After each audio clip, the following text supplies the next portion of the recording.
Baseball, Kelly. Take a nap. Our next guest, Dr. Michael Lim. Let me get his official title. Cardiologist with Sleep Care at SSM Health, St. Louis University Hospital. Good morning, Dr. Lim. Good morning. Kelly and I are petrified over this next study. If you're not getting enough sleep, you're cutting your life short. That petrifies you? It's scary. Well, for two people who get up at 3 o'clock in the morning. The truth is scary. Is that what the issue is? So that's why we wanted to raise the issue. So there's a whole lot of people who really don't get enough sleep.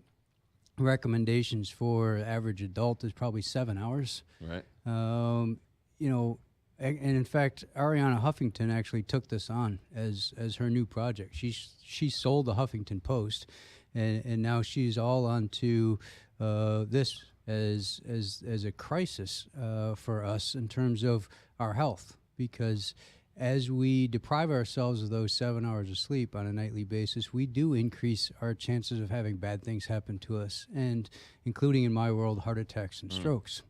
And so just because you might wake up early in the morning because your bright, shiny face is on television, or your great voice. Were you talking to me, or were you talking to her? Kelly, or your voice is on the radio, that doesn't mean that you still can't get 7. You got to figure out how to do that. Right. But we're terrible at that. Yeah. So do you have to get 7 in a row? Or That's can a you good get? question. I was going to ask Can you that. get 3 and 4, or 2 and 5, or how does that work? Yeah. Well, it's I think that there's 2 different concepts. One is you need to be rested enough, and so you can kind of stack some naps and some other things in there, and that probably contributes to rest. But there's another part with respect to you need to actually get into the deep sleep to allow the body and the brain to basically shut off and go into that low gear concept. That REM sleep, rapid eye movement sleep, is the really, really, really restful sleep. And that happens only after a period of time.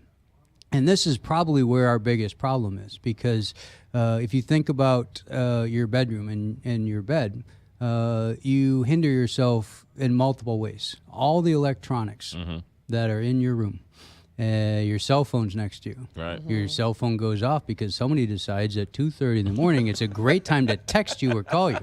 Or even at 10 at night. I'm like, now your sleep's I'm asleep. now your sleep's ruined. And so this is part of the deal, is that we're actually unintentionally hurting ourselves. Technology like Netflix. Right. Never actually thought about this, but I heard actually Ariana Huffington speak, and she says, look, if you actually look at it, Netflix is designed to inhibit your sleep.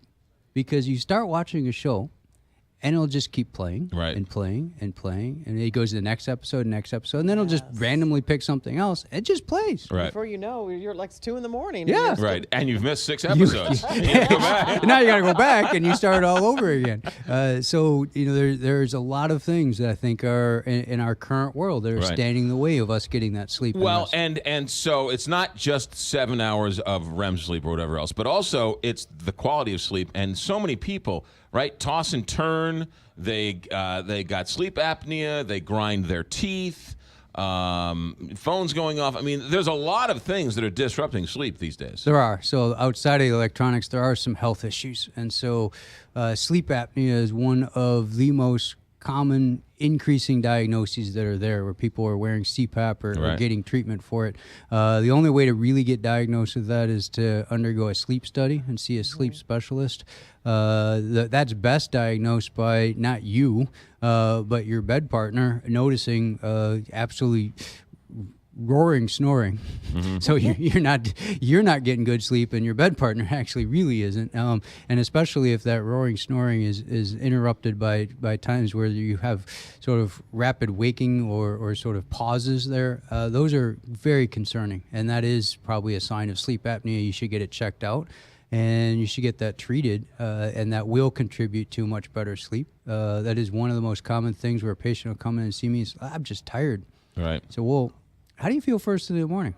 I'm exhausted. Right. Okay, well, if you're exhausted first thing in the morning, you didn't get a good night's sleep, right? So we got to figure out what's going on with the sleep thing and start working from there. And, sleep apnea, you go to the airport, almost everybody's in that line saying, hey, look at my CPAP machine at security, right? You know what I find interesting is sometimes you can't fall asleep.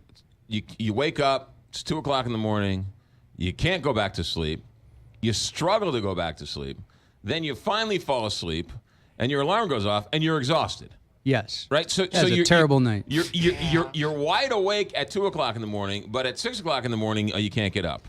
And I want to ask you also, not only that, but hitting the snooze. Snooze. Which The really snooze doesn't button. do any good. But I was reading the article, and it was saying that is not good for your heart to keep hitting the snooze. Well, it's the sleep-wake cycle, right? So you kind of rest off and you doze off, and your body will kind of get back. Maybe if it's really tired, it'll maybe get back ready to sleep in about 8 or 9 minutes, and then in that 10 minutes, there's you got some startling noise that comes back up again. So that startle part is probably the thing that they're talking about that's not good. But what McGraw was talking about actually has a little bit more to do, I think, with our sleep habits. And so, although there are times, when you have to wake up at 3:30 in the morning and you want to try to get your 7 hours, now you're starting to program this. If you go to sleep or go to bed at 9 o'clock and you're not tired, you're not going to fall asleep. Right. Right. And so forcing yourself to go to sleep is not part of the issue. So you should probably not hit the bed until you're actually tired and your body's ready to go to sleep. And most people say that you should just, the bedroom should be for sleeping. So TV watching and Netflix and other things should be done in other rooms. The Sleep Revolution, I think, is the book that Ariana Huffington wrote. It's a very interesting read in terms of how much lack of sleep can affect people's health, whether it's seizure disorders or heart attacks or strokes or just not living long enough. And these are interesting things to just ponder of what we do with our own life, I think unintentionally. Yeah. Well, I know I've fallen asleep on the couch and getting up and dragging yourself to bed. Yeah, and then that translates into a bad night too. Right. Yeah. Where you're like, I can't physically get up. I'm so exhausted. Yeah. And you drag yourself to bed. All right, Dr. Michael Lim, cardiologist with Sleep Care at SSM Health, St. Louis University Hospital. Good stuff. Thanks for coming in. Get some sleep. 828, Big 550, KT.